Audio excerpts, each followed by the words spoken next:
छत्तीसगढ़ विधानसभा चुनाव के लिए भारतीय जनता पार्टी ने शेष बचे 4 प्रत्याशी घोषित कर दिए हैं। पार्टी ने कसडोल के लिए एक नए चेहरे यानी कि धनीराम धीवर को मैदान में उतारा है, तो वहीं अंबिकापुर में टीएस सिंहदेव के विरुद्ध राकेश अग्रवाल को मैदान में उतारा है। देखिए क्या कुछ हुआ है इस संदर्भ में घटनाक्रम।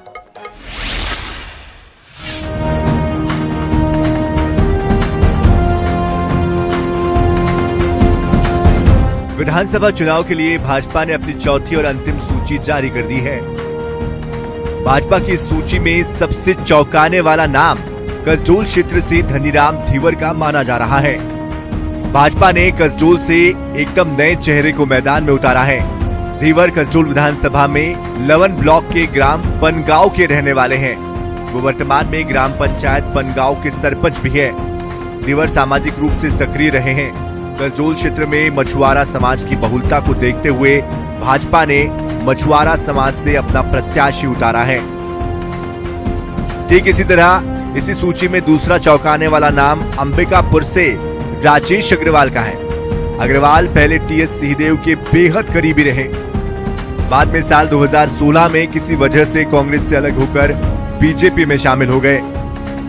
उधर बेलतरा से सिटिंग विधायक रजनीश सिंह का टिकट काटकर युवा ब्राह्मण चेहरे सुशांत शुक्ला पर दांव खेला गया। शुक्ला लंबे समय से बेलतरा क्षेत्र से सक्रिय है। छात्र राजनीति में काफी सक्रिय रहे सुशांत शुक्ला संघ के बैकग्राउंड से आते हैं। वहीं बेमेतरा में दीपेश साहू को भाजपा ने प्रत्याशी बनाया है। बेमेतरा जिले में साहू समाज के कार्यकारी अध्यक्ष के पद पर कार्यरत दीपेश सरकारी नौकरी में रहे हैं। वो साल 2018 में सरकारी नौकरी छोड़कर डॉक्टर रमन सिंह के सामने बड़ी संख्या में युवाओं के साथ भाजपा में शामिल हुए थे।